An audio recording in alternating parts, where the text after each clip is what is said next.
Часто женщины много на себя берут, они такие: мы сильные, мы все сможем, мы сейчас потерпим. Это тоже не очень хороший вариант, потому что в родах терпение – такой ресурс вообще в жизни, который заканчивается быстро. Вот ты решила потерпеть, а надолго не хватит. При том, что женщины наши очень терпеливые бывают, но все равно это конечный ресурс.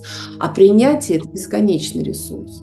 Там, где есть тема принятия, где мы принимаем что-то, и в том числе свои слабости, это дает нам силы на самом деле постоянно. То есть это то, что не заканчивается. И вот это вот принятие, вот что это такое? Для каждого это по-разному будет в опыте практики, в опыте вообще жизненном. Но вот почувствовать, что там, где принятие есть, и к себе нежность, и к себе бережность, и умение заботиться о себе, что там есть ресурс. Вот когда ты почувствуешь, можешь идти в роды.